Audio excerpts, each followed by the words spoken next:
Welcome back to Houston Real Estate Radio. I'm your host, Shannon Register, and today we are continuing on with Dr. Jim Gaines from the Real Estate Research Center at Texas A&M University. He's the chief economist over there for the housing and, for real estate. And we talked last segment a lot about the national perspective and what's going on nationally.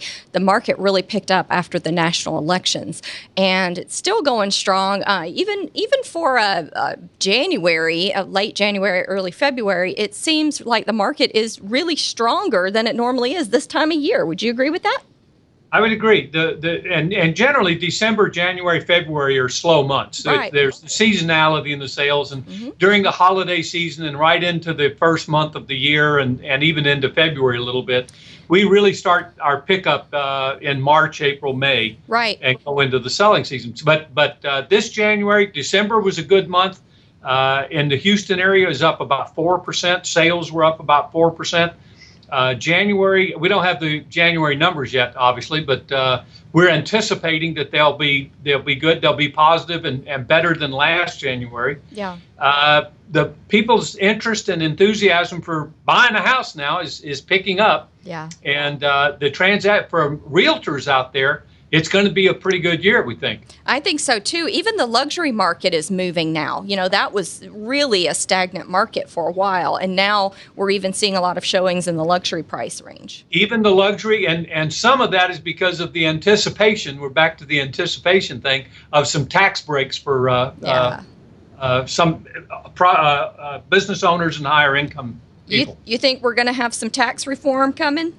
Some kind of tax reform. It remains to be seen what and by how much and who it's going to get affected. Yeah. It probably won't be as good as a lot of people would like it to be, and it won't be as bad as some people fear. Yeah, it probably won't be as simple as we would like for it to be. And nothing's ever simple about taxes. So, new construction housing in Texas, we still don't have enough of it? No. Single family just can't keep pace. There's a number of reasons for that, but the two biggest ones are lack of lots. We just don't have enough land development. The traditional business model in Texas has always been a third-party land developer, somebody who goes out, buys 100 acre, 200, 500 acres of land, gets financing. The land is relatively cheap. The regulatory oversight, the permitting process, the platting process, relatively simple, relatively inexpensive, and relatively quick. And within a year and a half, you're up and building, and you're increasing the inventory.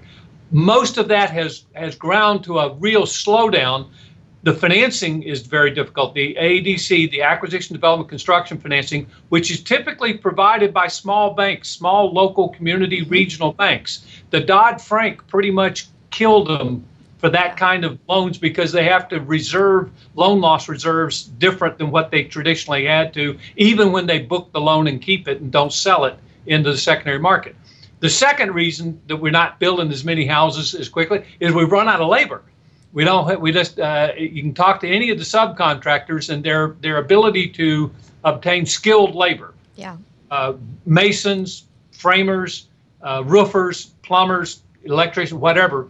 That labor shortage is created a constraint as well. So, and also, Texas is the third youngest state in the union. Our median age is 34.2, and Houston in particular is a very young major metropolitan area. Young people come here, college graduates come here, because that's where the jobs have been created. Well, young people, need to rent, particularly the 20-somethings, because they're just getting started. Right. And even the early 30-somethings are renters. So our multifamily market, that the apartments, look around town, it's almost anywhere and everywhere, apartments have just been springing up to accommodate the population growth. And the rental prices continue to go up. And the rents continue to go up. And quite frankly, though, you don't have a choice. If you're a tenant, you got a job, you're going to just have to pay whatever rent you can bear. Right. And also that is kind of holding back the home market because of the higher rent. You can't save as much for that down payment for the house if that's where you're trying to get to. Well, and housing prices continue to rise. So if you were trying to save money, as you're saving, prices are going up. And even if if you're a potential buyer, if you think you're going to be a buyer you need to go ahead and try to do the best you can to do it now. Because the prices aren't going to go down. They're going to be more expensive. Interest rates are going to creep up. We talked about that in the earlier segment. Yeah. I don't think the interest rates are going to be a big impact on the market. I think we're going to go from last year, we were basically under 3 7/8, 3 3/4%. This year, throughout the year, it's about 4 1/4 right now. It probably will get to about 4 1/2, maybe. But I don't think that's going to be a major deterrent into the market. Why do we see resale houses selling faster than new construction if new construction is so in demand and there's not enough of it? Because most of the new construction for single family is in the suburbs, and a lot of the demand is to be closer in where the existing market is. And quite frankly, a couple of studies this past year have indicated that more and more people are holding on to their properties longer. So it used to be that you would think about turnover rate of about 5 to 7 years for a house. Yeah. It's now more like 8 to 12 years. Also, because we've gone through this prolonged period of very low interest rates, people have refinanced their homes that they've been in, so they're under 4% or around 4%, and they're saying, I don't need to move, and if I don't need to or have to, I don't want to. The other thing I would tell anybody who's going to buy, you better plan on having to hold the property at least 5 years. Yeah, and a lot of people get a job and they don't know if they're going to be there 5 years, so they don't want to buy. That's right. So they want that freedom of flexibility of movement, of renting rather than owning. Right. Now, you were saying during the break that condos are the cheapest home to live in right now. Well, it's an interesting thing. We divide the residential market into 3 segments: the single family, the traditional detached single family townhomes, which is really an architectural style. It's just a close in, vertical type house. And then of course the condominium, which is also really more of a legal thing, but you own the unit, but you may or may not own the land right underneath the unit. The condo market right now of the 3 is the only one that has average and median price throughout the market under $200,000. In fact, I can tell you year-end numbers, the average condo in Houston was averaging about $178,000, and the median was $130,000. But it's a bimodal market. Okay. There's some very low valued, and then there's some very high valued. Right. Yeah. So that's that true. Median and average depending winds on where up it is. Mm-hmm. Well, much more bimodal than the other 2. Yeah, the townhouses are averaging around $200,000 now, and so yes. If you're trying to downsize from a house that's $200,000, you're still going to be paying the same amount to downsize. It's not really worth it. Downsizing is downsize either in space or in price.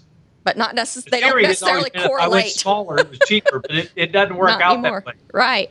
So let's talk about days on market. How are we doing? I know in Houston we're almost at 4 months of inventory. How are we doing across the state? About the same. Okay. Houston is indicative. It just so happens statistically it's about the same. Okay. Dallas is actually even tighter than the Houston market right now. We had a little bit of respite with the energy downturn.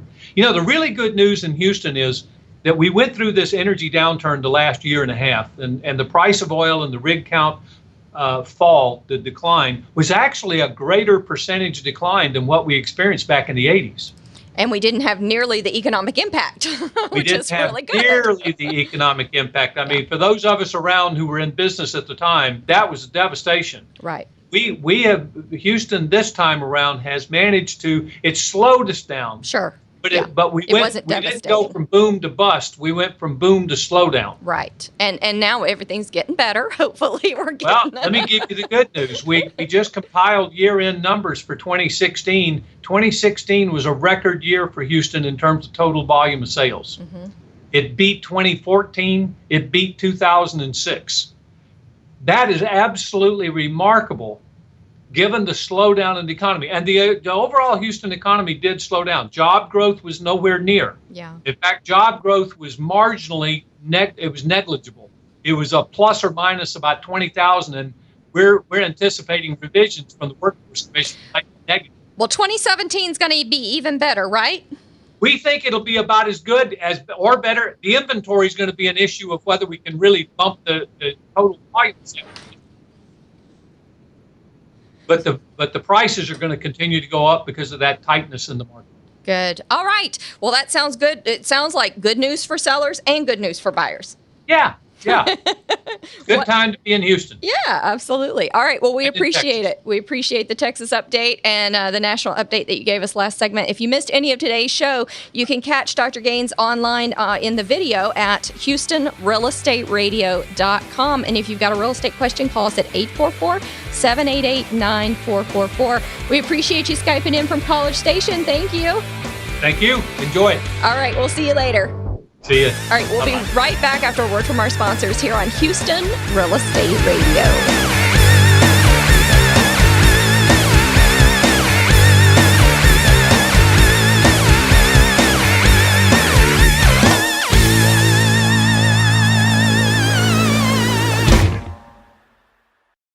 Imagine you and your family return from a tropical vacation to find that one of your pipes burst, flooding your entire house.